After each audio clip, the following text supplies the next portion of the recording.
ಇವತ್ತಿನ ದಿನ ನಾವು Google step internship 2026 complete guide for first and second year students ಇದರ ಬಗ್ಗೆ ಈ ವಿಡಿಯೋದಲ್ಲಿ ಸಂಪೂರ್ಣವಾಗಿ ತಿಳಿದುಕೊಳ್ಳೋಣ.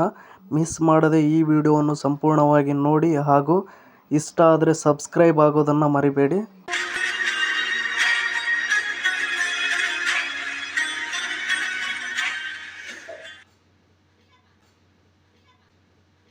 ಗೂಗಲ್ 2026 ಸ್ಟೂಡೆಂಟ್ ರಿಸರ್ಚ್ ಇಂಟರ್ನ್ಶಿಪ್ ಕಾರ್ಯಕ್ರಮಕ್ಕಾಗಿ ಅರ್ಜಿ ಸಲ್ಲಿಸುವ ಪ್ರಕ್ರಿಯೆಯನ್ನು ಪ್ರಾರಂಭಿಸಿದೆ. ಈ ಇಂಟರ್ನ್ಶಿಪ್ಗೆ ಫೆಬ್ರವರಿ 26ರವರೆಗೆ ಅರ್ಜಿ ಸಲ್ಲಿಸಲು ಅವಕಾಶವಿದೆ. ಇಂಟರ್ನ್ಶಿಪ್ಗೆ ಆಯ್ಕೆಯಾದ ಅಭ್ಯರ್ಥಿಗಳು Zurich, Berlin, Munich, Grenoble, France, Paris, Accra, Nairobi, ಲಂಡನ್ನಲ್ಲಿ ಗೂಗಲ್ನೊಂದಿಗೆ ಕೆಲಸ ಮಾಡುವ ಅವಕಾಶವನ್ನು ಪಡೆಯುತ್ತಾರೆ. ಇದರರ್ಥ ಗೂಗಲ್ ರಿಸರ್ಚ್ ಇಂಟರ್ನ್ಶಿಪ್ಗೆ ಆಯ್ಕೆಯಾದ ವಿದ್ಯಾರ್ಥಿಗಳು ಫ್ರಾನ್ಸ್, ಜರ್ಮನಿ, ಸ್ವಿಟ್ಜರ್ಲ್ಯಾಂಡ್ ಮತ್ತು ಯುಕೆಯಲ್ಲಿ ಗೂಗಲ್ನೊಂದಿಗೆ ಕೆಲಸ ಮಾಡುತ್ತಾರೆ. ಆದ್ದರಿಂದ ಅರ್ಜಿ ಸಲ್ಲಿಸಲು ಬೇಕಾದ ಅರ್ಹತೆಗಳೇನು, ಯಾರು ಅರ್ಜಿ ಸಲ್ಲಿಸಬಹುದು ಎಂಬುದನ್ನು ಇಲ್ಲಿ ತಿಳಿದುಕೊಳ್ಳಿ. ಇನ್ನು ನೆಕ್ಸ್ಟ್ ನಾವು ನೋಡುವುದಾದರೆ ಅರ್ಜಿ ಸಲ್ಲಿಸುವುದು ಹೇಗೆ. ಇದಕ್ಕೆ ನೋಡುವುದಾದರೆ ನೀವು ಗೂಗಲ್ ವಿದ್ಯಾರ್ಥಿ ಸಂಶೋಧನಾ ಇಂಟರ್ನ್ಶಿಪ್ಗೆ ಅರ್ಜಿ ಸಲ್ಲಿಸಲು ತಯಾರಿ ನಡೆಸುತ್ತಿದ್ದೀರಾ. ಮೊದಲು ನಿಮ್ಮ CV ಅಥವಾ ರೆಸ್ಯೂಮ್ ಅಪ್ಡೇಟ್ ಮಾಡಿ ನಂತರ ನೀವು ಈ ಕೆಳಗಿನಂತೆ ಅರ್ಜಿಯನ್ನು ಸಲ್ಲಿಸಬಹುದಾಗಿರುತ್ತದೆ. ಇಂಟರ್ನ್ಶಿಪ್ಗಳಿಗೆ ಅರ್ಜಿಗಳನ್ನು ಗೂಗಲ್ ಕೆರಿಯರ್ಸ್ ವೆಬ್ಸೈಟ್ಗೆ ಭೇಟಿ ನೀಡುವ ಮೂಲಕ ಸಲ್ಲಿಸಬಹುದು.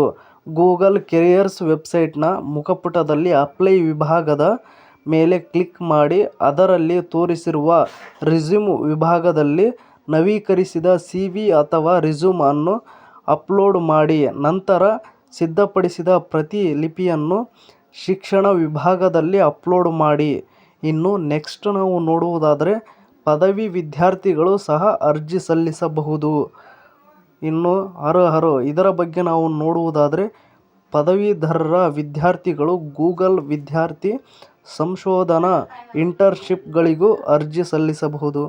ಉದಾಹರಣೆಗೆ ನೋಡುವುದಾದರೆ ಕಂಪ್ಯೂಟರ್ ವಿಜ್ಞಾನ, ಭಾಷಾಶಾಸ್ತ್ರ, ಅಂಕಿಅಂಶಗಳು, ಬಯೋಸ್ಟಾಟಿಸ್ಟಿಕ್ಸ್, ಅನ್ವಯಿಕ ಗಣಿತ ಮತ್ತು ಕಾರ್ಯಾಚರಣೆ ಸಂಶೋಧನೆ ಮತ್ತು ಅರ್ಥಶಾಸ್ತ್ರ ಅಥವಾ ನೈಸರ್ಗಿಕ ವಿಜ್ಞಾನಗಳಲ್ಲಿ ಪದವಿ, ಸ್ನಾತಕೋತ್ತರ ಅಥವಾ PhD ಪದವಿಯನ್ನು ಪಡೆಯುತ್ತಿರುವ ವಿದ್ಯಾರ್ಥಿಗಳು ಗೂಗಲ್ ವಿದ್ಯಾರ್ಥಿ ಸಂಶೋಧನಾ ಇಂಟರ್ನ್ಶಿಪ್ ಕಾರ್ಯಕ್ರಮಕ್ಕೆ ಅರ್ಜಿಯನ್ನು ಸಲ್ಲಿಸಬಹುದು. ಇನ್ನು ಆದಾಗ್ಯೂ ಅರ್ಜಿದಾರರು ಕಂಪ್ಯೂಟರ್ ವಿಜ್ಞಾನದ ಕನಿಷ್ಠ ಒಂದು ಕ್ಷೇತ್ರದಲ್ಲಿ ಅನುಭವವನ್ನು ಹೊಂದಿರಬೇಕಾಗಿರುತ್ತದೆ. ಇನ್ನು ನೆಕ್ಸ್ಟ್ ಪಾಯಿಂಟ್ ನೋಡುವುದಾದರೆ ಗೂಗಲ್ ವಿದ್ಯಾರ್ಥಿ ಸಂಶೋಧನಾ ಇಂಟರ್ನ್ಶಿಪ್ ಕಾರ್ಯಕ್ರಮಕ್ಕೆ ಆಯ್ಕೆಯಾದ ಅಭ್ಯರ್ಥಿಗಳು Google deep mind, Google research ಮತ್ತು ಗೂಗಲ್ ಕ್ಲೌಡ್ನಂತಹ ಸಂಶೋಧನಾ ತಂಡಗಳೊಂದಿಗೆ ಕೆಲಸ ಮಾಡಲು ಅವಕಾಶವನ್ನು ಹೊಂದಿರುತ್ತಾರೆ. ಇನ್ನು ವಿದ್ಯಾರ್ಥಿ ಸಂಶೋಧಕರು ಗೂಗಲ್ ಸಂಶೋಧಕರು ಮತ್ತು ಇಂಜಿನಿಯರ್ಗಳು ಮತ್ತು ವಿಜ್ಞಾನಿಗಳೊಂದಿಗೆ ಮುಂದುವರೆದ ತಂತ್ರಜ್ಞಾನಗಳ ಅಭಿವೃದ್ಧಿಗೆ ಸಹಾಯ ಮಾಡುವ ಪರಿಶೋಧನಾ ಯೋಜನೆಗಳಲ್ಲಿ ಕೆಲಸ ಮಾಡುತ್ತಾರೆ. ಇನ್ನು ನೆಕ್ಸ್ಟ್ ನಾವು ನೋಡುವುದಾದರೆ ಇಂಟರ್ನ್ಶಿಪ್ ನಂತರ ಗೂಗಲ್ನಲ್ಲಿ ಕೆಲಸ ಇದರ ಬಗ್ಗೆ ನೋಡುವುದಾದರೆ ಗೂಗಲ್ ಇಂಟರ್ನ್ಶಿಪ್ ಪೂರ್ಣಗೊಳಿಸಿದ ನಂತರ ವಿದ್ಯಾರ್ಥಿಗಳು ಗೂಗಲ್ನೊಂದಿಗೆ ಕೆಲಸ ಮಾಡುವ ಅವಕಾಶವನ್ನು ಪಡೆಯಬಹುದು. ವಾಸ್ತವವಾಗಿ ವೈಜ್ಞಾನಿಕ ಪ್ರಗತಿಯಲ್ಲಿ ಕಂಪನಿಯ ಆದ್ಯತೆಗಳಿಗೆ ಅನುಗುಣವಾಗಿ ಸಂಶೋಧನಾ ಯೋಜನೆಗಳಿಗೆ ವಿದ್ಯಾರ್ಥಿಗಳನ್ನು ನೇಮಿಸಿಕೊಳ್ಳುವ ಮೂಲಕ ಗೂಗಲ್ ಶೈಕ್ಷಣಿಕ ಸಹಯೋಗವನ್ನು ಉತ್ತೇಜಿಸುತ್ತದೆ. ವಿದ್ಯಾರ್ಥಿ ಸಂಶೋಧನಾ ಕಾರ್ಯಕ್ರಮವು ಸಂಶೋಧನೆ, ಇಂಜಿನಿಯರಿಂಗ್ ಮತ್ತು ವಿಜ್ಞಾನ ಪಾತ್ರಗಳಲ್ಲಿ ತಂಡಗಳಲ್ಲಿ ಭರವಸೆಯ ಇಂಟರ್ನ್ಶಿಪ್ ಅಭ್ಯರ್ಥಿಗಳಿಗೆ ನಿಯೋಜನೆಗಳನ್ನು ಒದಗಿಸುತ್ತದೆ.